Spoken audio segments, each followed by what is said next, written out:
कक्षा 6 के लिए हमारा पाठ है पूर्ण संख्याएं और आज का हमारा शीर्षक है पूर्ववर्ती।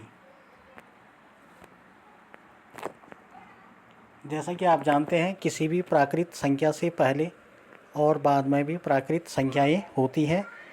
किसी प्राकृत संख्या में से यदि हम एक कम कर देते हैं तो हमें पूर्ववर्ती संख्या प्राप्त होती है। जैसा कि उदाहरण में दिया गया है 16 का पूर्ववर्ती ज्ञात करना है, तो हम 16 में से एक घटा देते हैं तो हमें 15 प्राप्त होता है, जो कि 16 का पूर्ववर्ती है। इसी प्रकार 245 का पूर्ववर्ती 244, 4580 का पूर्ववर्ती 4579, 3800 का पूर्ववर्ती 3799 है। अब आपके लिए अभ्यास प्रश्न है कि आपने निम्नलिखित संख्याओं को ध्यान से देखना है और उनकी पूर्ववर्ती संख्याएं ज्ञात करनी है, जिनके उत्तर दिए गए हैं। आपने इन सभी अभ्यास प्रश्नों को अपनी अभ्यास पुस्तिका में हल करना है। कक्षा 7 के लिए हमारा पाठ है भिन्न एवं दशमलव और आज का शीर्षक है हमारा भिन्न। भिन्न वह संख्या है जो एक पूर्ण का भाग निरूपित करती है। यह पूर्ण एक अकेली वस्तु भी हो सकती है अथवा वस्तुओं का एक समूह भी हो सकता है। जैसा कि आप यहाँ पे चित्र में देख सकते हैं, हमने एक वस्तु ली है और उसके 4 बराबर भाग किए हैं। 3 भागों को हमने कलर किया हुआ है और इसको हम भिन्न के रूप में कैसे निरूपित करते हैं तो आइए देखते हैं।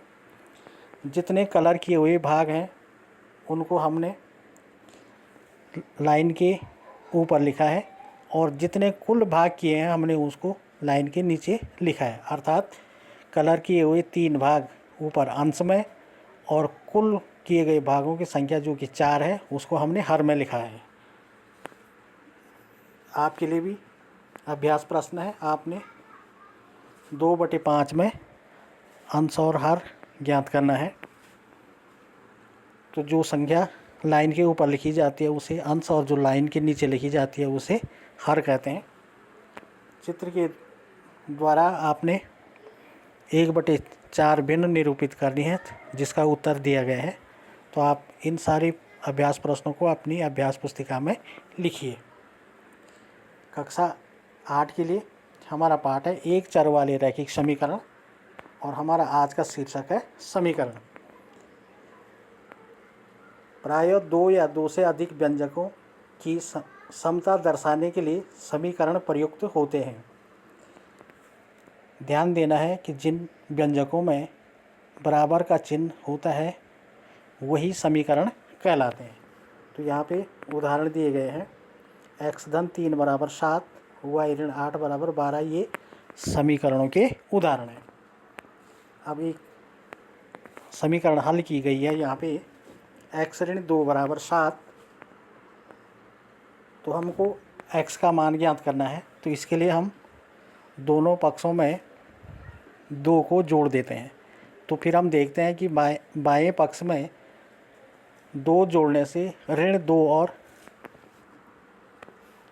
धन 2 आपस में कट जाते हैं और हमें केवल x प्राप्त होता है। जबकि दाहिनी तरफ 7 धन 2 बराबर 9। इस प्रकार हमारा उत्तर आ जाता है x बराबर 9, जो कि समीकरण का हल कहलाता है। इसी प्रकार इसका दूसरा उदाहरण दिया गया, तो आप इसको भी ध्यान से देखिए और समीकरण हल करना सीखिए। अब आपके लिए अभ्यास प्रश्न है। आपने निम्नलिखित समीकरणों को हल करना है जिसके उत्तर भी दिए गए हैं। आपने इन सभी प्रश्नों को अपनी अभ्यास पुस्तिका में हल करना है। इसी के साथ धन्यवाद।